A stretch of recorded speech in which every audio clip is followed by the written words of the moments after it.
When I was 7, I told my mom I wanted to be a lawyer. She looked at me and said, "Lawyers are liars."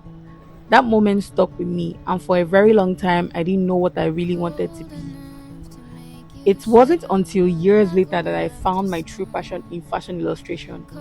But sometimes the path you're meant to take shows up when you least expect it. Hi, lovelies. It's your girl Ademi, and today I'm going to be sharing my journey on how I became a freelance fashion illustrator in Nigeria. First of all, I would like to say that I am not where I want to be yet, but in hindsight, I think that my journey has not been so straightforward, which is why it is worth sharing. And I hope to inspire anyone who feels like they are stuck in a path they didn't choose or who thinks that it is too late to pursue their dreams. This is my story of finding my passion and turning it into a career.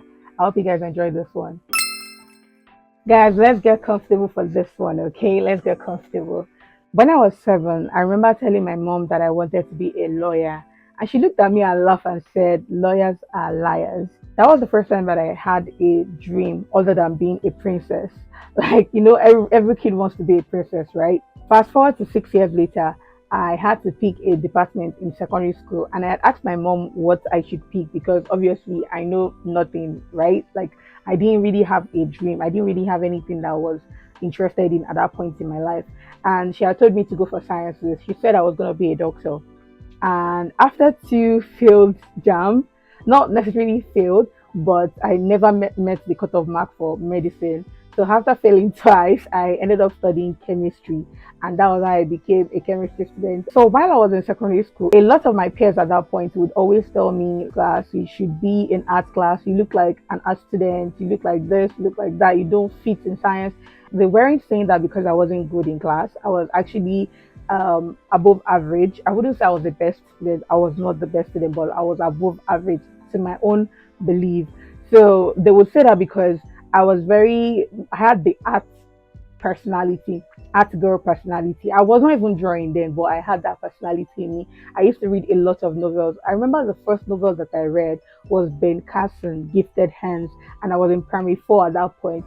And that was how my love for reading and my love for books, reading big books, came to life. Even as a child, I enjoy being creative. By the time I was 8, I was already into crocheting, beadwork, wire work. Like, I was just into all those crafty stuff. And I also love to talk. But the issue that I had back then was the fact that I wasn't good at expressing myself. So I kind of grew up as a quiet kid. So by the time I finished my secondary school, I did well. Like, my goal at that point was just to not fail at anything. Remember, I still did not have a dream, and I was 16 at that point. After secondary school, I took the JAMB exam and I failed the first time. Not necessarily failed, but I did meet the cutoff mark for the medicine that my mom was trying to get me to study. And I and my mom decided to try again the next year. So when I took the second JAMB the next year, I kind of knew that I fucked up because I didn't do so well. Like, I forgot to do a particular section, like the English. I forgot to do the English section of the exam. Like, I started it, but because it was the easiest for me, I had gone to go do other things, and then I ended up forgetting that I did not do them. So I never actually completed the exam. But I still did well. I still did okay. I feel like if I had completed it, maybe I'll be studying medicine by now. But God knows what He was doing. Maybe I was just not suited for medicine. So I didn't meet up for the cutoff mark as well the second year. While I waited for a year to try the jam again, I explored other options in the sense that, when you're done with secondary school, it's like a cultural thing here. I don't know if they still do it, but at that time, when you're done with secondary school and you have that, like, that holiday that you have, or maybe a gap year that you're taking, you kind of want to learn some handwork. And I was very interested in makeup at that point. I told my mom that I wanted to learn makeup and I wanted to learn tailoring, but my mom told me that the best thing I should do was to learn hairdressing. So I tried learning hairdressing, but it didn't go anywhere. I was very good at makeup, and that has to do with the fact that I could somehow draw. I was not drawing at that point, mind you, but I was just good at makeup. Like, I believe that makeup is all about painting, right? They are like the same thing. You're painting faces, you're painting. My mom bought me my makeup kit, my first makeup kit. I was learning makeup. At first, I was sad that I didn't meet up the cutoff mark for what I wanted to study, which meant that I had to stay another year at home because I felt like my peers were already going to school and I was stuck at home. And I was tired of being at home at that point. And I even took modeling class. I would not say I was bored, but I liked fashion. What made me interested in drawing in the first place was the fact that I love the idea of drawing clothes that I could not afford at that time, like clothes that I could only imagine. Like, when you're younger, there's your imagination are like they're much more like broader. I don't know. I feel like I've lost that part of me a bit. So that was what made me like fashion drawing, and that really excited me. It was that gap year that I found fashion illustration. So I was watching YouTube one day. I think I typed in how to draw a dress or something, and then I now saw a lot of videos, and that was how I came to know about fashion illustration. In my first year of studying chemistry in uni, I realized that I was not paying attention well. Like, I didn't do so well my first year.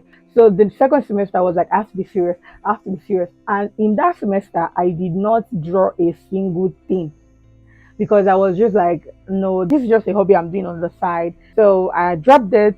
And after the second semester, my result was like better than the first, which made me happy. But then we went on strike. My school went on strike at that point in time. So we stayed like around 3 months at home. And during those 3 months, I went on YouTube. I have these two amazing creators that I learned from. Without them, I feel like my life would not be the same right now. F Sketcher and Zoe Young. Zoe Young in particular. Zoe Young really taught me a lot. Both of them were like they were the pillar, or let's say they are the pillar behind me because at that point they were the only creators that were posting content that were like the best in learning illustration.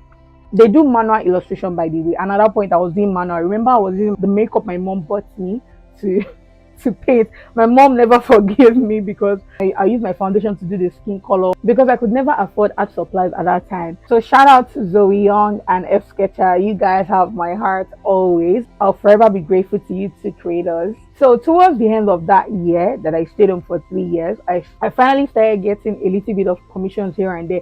So they were not really paid commissions, honestly. I don't even think I will call them commissions. It was just like they were proposed to me as commissions, like paid commissions, and when I finished the job, they would just end up ghosting me. And at that point in time, I was very scared to talk.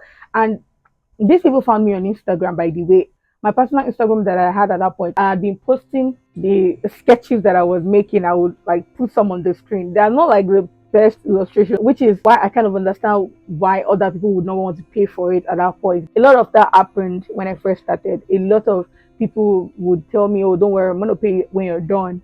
And I would spend hours and hours on a sketch and I don't get paid. By 200 level, I was ready to start juggling illustration and studying chemistry together. Like I was like, this has to work because I was already getting small change. There's a feeling knowing that you don't have to call your parent for every little thing. Like I don't.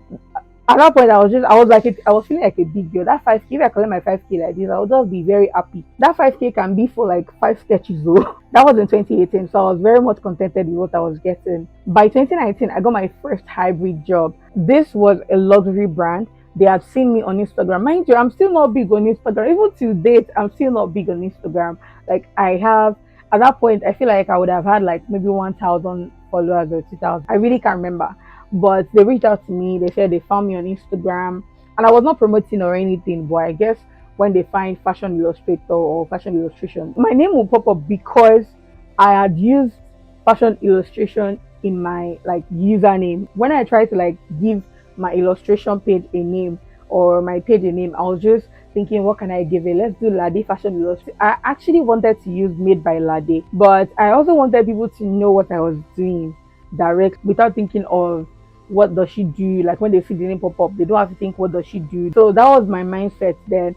So I went by Lade Fashion Illustration. So when you search for fashion illustrations on Instagram, I'm definitely one of the people that will come up first. So this is a tip, guys, for Instagram. If you want people to find you more, try to like use the name or the job title of what you're doing as your username. Oh, I don't know why it's so hard to talk. These braces are making it so hard to talk. So yeah, that's that. So back to my hybrid job. When I got the job, they didn't know that I was a student. So I had to let them know that I was still schooling, like I'm not available to come in every day. So they decided that I can come in twice in a week and I will do a lot of sketches. I make like 10 sketches in a week when I go. And mind you, those twice in a week are during the weekdays, which means I was missing classes. Yeah. I was missing classes twice in a week. Now, missing classes was not actually the best feeling because I was always scared of attendance, like, or which lecturers are going to be like, if you don't, you can't sign for, the way Nigerians are, like, don't sign for this person. Even when someone tries to sign for you, they'll be like, don't do this, don't do that. So I was really, really scared that I'm going to fail. But you know what? I was pushing. I was really pushing, and eventually, I actually hired one of my classmates to teach me what I missed in those classes. So the money I was making from my salary, I would pay him out of that money. It was like I was balancing the equation back. So that was how I survived the job, like for the first year. And mind you, my illustrations were still not good then. I'm going to show you what I was doing. They were not the industry standard, but there were not a lot of good illustrators in Nigeria, which made me still get like clients. In fact, you guys will not believe this. I actually thought I was the only fashion illustrator in Nigeria when I first started. Like, make it make sense. Like, literally, I thought I was the only fashion illustrator in Nigeria. That was back in 2016, 17. I didn't learn from any Nigerian. I was learning from the young. I think she's Korean or Chinese, I don't know. And Sketcher, I really do not know. But they were not Nigerians. I didn't know they were Nigerians doing it until I found Linked. Linked was the first one that I found that was doing fashion illustration, and then I found Selafric. Selafric was quite big at that time. Mind you, I was taking more freelance job, even though I had my hybrid job and I had school. So I was still taking some mini freelance job like on the side because at the end of the day, my salary was not like cutting it. Like it wasn't that it was small, but for the amount of work that I was doing, it was not like the best. It was not the best kind of payment. Do you get? So I eventually left there in 2021. You see, I really worked there for like 2 years. I finally found another job. This one as well. They found me online. You know one thing about me, yeah? I'm just very happy that my work spoke for me in many ways than my mouth would ever do because I am not an expressive person. I'm not the type. See, sometimes I will make an illustration and to post it on online and caption it was so hard for me because I don't know what I was saying. I feel like what if I say this and people laugh or this? I was just so in my head at that time. So fast forward to 2021, I got another hybrid job. They also found me online, and the pay was much more better. And this was where my life started changing in the sense that I was challenged like my previous job, I was challenged as well. But when I got to this fashion house, oh my god! Even though it was twice in a week, I would find myself crying. I would find myself crying from like stress. What made it really more challenging for me was I was close to my final year at that point, so I was like preparing for seminar, preparing for what I don't remember what they call it, defense project, all those yada yada. Like a lot of those things were happening at that point, and I still had to deliver like sketches. I still have to be like I schooled in Lasu, and my work was at Lekki. So I would go from Lasu to Lekki twice in a week. I mean, it might not seem like a lot, but man, it was very challenging for me. Even looking back now, I'm like, what made you push so hard? Like, even like as if I'm suffering at home. Like, my parents were still supporting me, but I don't know. I think it was just my love and my passion for this job. Like, I was just really excited. Like every little job I get at that point really excites me. I don't know about now. But I worked there for a while. I was getting really stressed. I was really tired. And on my project defense day, on my project 2 days to my project defense, I actually quit the job. Like I don't know, should I say I was sort of fired but quit? I don't know. It was like a long story and I don't want to go into details. Like I might share it later on, but let's save that for later. At every point that I was leaving a job, I've never actually thought, where am I going to see the next client? Because while I was doing those jobs, I still had freelance clients that I was already building up my clientele. So leaving those jobs was not really a problem for me. I was still undercharging myself like a lot, but I was happy. Like as a student, making this so amount of money at that time was like you're a big girl. Everybody will look at you like a big girl. I never quite lacked anything, and gradually I just stopped calling home for a lot of things. So I kind of was like the independent girl in my uni, and yeah, that was fun. That was fun. After graduating and I went for my youth service, it was during my youth service that I realized how unstructured my quote unquote business was, because at that point it was not really feeling like a business. Like I didn't really feel like a business owner, or like I was trying to run a business, like have a structure. No, I was just making money. Like I used to save, but I was not saving as much as I thought I was saving. Does that make sense? You know that feeling where you feel like, oh, I've saved a little bit of money, so I'm fine. Then you splurge the rest on food. Like it was mainly food. Like I would buy a lot of unnecessary things. When I went for my service, I spent 3 weeks in camp, and during those 3 weeks, on my third week, I was like completely broke. That was when I realized that, like, as much as I was working, I wasn't saving as much, and I was living with a family member at that time, so I was quite comfortable. Like I was being fed, I was living fine. So when I got back from camp, I realized that there has to be a structure, and I tried to put a structure in place. I decided to take this illustration seriously, because even when I was not, like when I left the job finally, I was like, "Shema, I'm freelancing. I'm just a freelancer. I can work whenever I want, and I would get clients send me work. I would take forever. I would tell them that you'll get it next week Tuesday, and it could be 2 weeks after. I still would not have been done with that illustration. And if you ask me what I was doing, I was watching movie. Like I was that unserious with this illustration job at that time. I'm so sorry to the clients that I really frustrated, but I was just kind of like frustrated with how much I was earning to how much work I actually needed to put in. So I finally put down a structure. I told myself that if you're not taking this job seriously and you're still making this amount of money, imagine if you're actually very serious with it, how much more can you make? How much more can you save? Like this could actually change your life. And that was when the change started.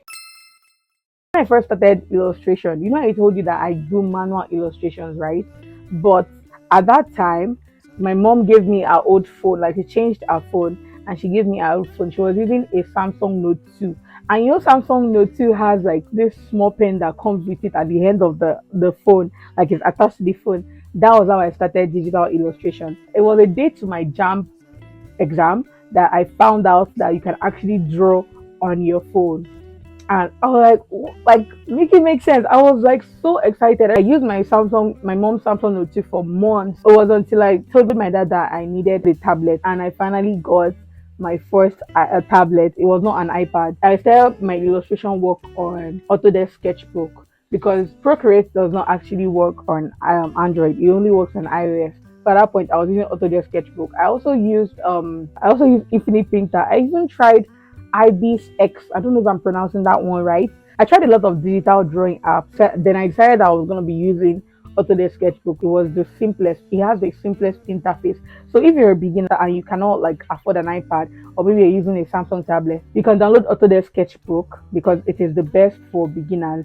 Like the interface is very simple and clear, like nothing seems complicated there, right? Then when I was in school, they actually stole the iPad, but thankfully I had saved enough at that point, and I finally bought a second-hand iPad, and that was when I started using Procreate app, because finally I could afford it.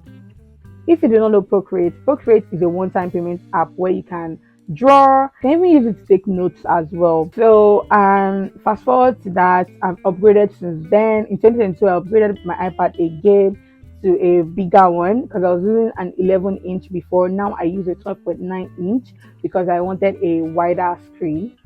So let me show you guys the size that I use now. This is the size that I use now. See, it is wide. It is wider than the 11-inch, so you have more space to draw. Another thing that I would like to point out is that I was not just good the moment I started illustration. I was not good. I was constantly practicing. Like I would take the best way that I practiced at that point was that I would look at other illustrators' work that are already good. I used to go on Pinterest a lot. I would download it and I would try to replicate exactly what I see. I was like copying their work, which I don't think is right. But hear me out. That was what actually helped me. I would copy the same thing that they are doing, like color for color, skin for skin, like literally copy it. And that was how I got better. Because from copying them, I'm realizing, oh, this color is what I'm supposed to use, or this is what I'm supposed to do. So that was how I learned. Where I also worked in 2021 was actually one of the places that I felt the most challenged, and I learned a lot from it. Basically, I was learning on the job in the sense that when I make a sketch and I send it to a client, they check it, they're like, oh, the fabric is not looking realistic, the fabric is not good. Like, I got a lot of complaints that the fabric was not looking realistic. That was why I started practicing how to make the fabric more realistic. And from drawing dresses, I realized that I actually love to draw faces as well. Remember that I learned how to do makeup. So I used that makeup idea to start painting faces, which I now enjoy now. Like, I love to paint faces, even more than clothes now. I love to paint faces, which is why I have another service that I offer, which is the couple illustration, because I can draw faces. I would not sleep at night. Like, even when I'm back from school, I'm going back to my sketches. Once I'm done with my sketches, I send it to the client, they have a correction. I want to thank the younger me for putting in so much work, for doing it when it was hard. If that drive and passion was not there, there is no way I would have like fought so hard to be where I am today. 2023 was a defining year in my career.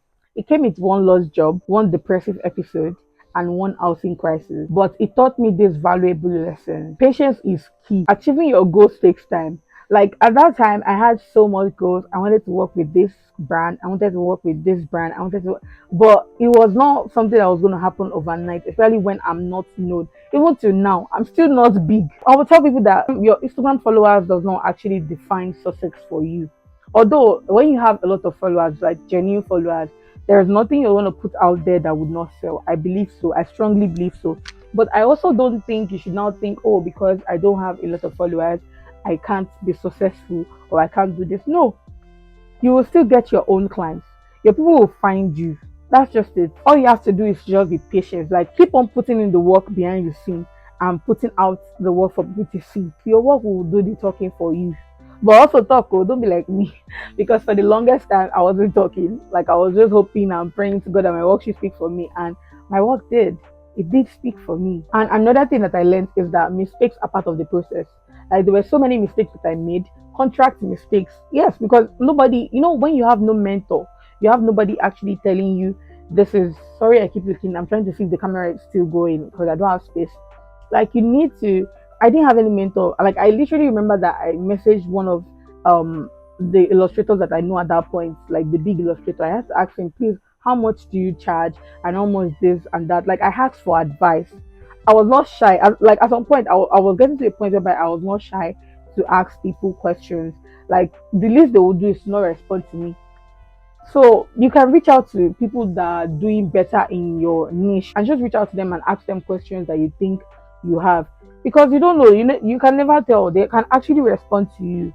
I'll forever be grateful to the illustrator that I reached out to then, and he gave me like very nice advices, and those are the advice that I put into my business and they really worked for me. Another thing I will tell you is to surround yourself with support. You see, my illustrations were not good.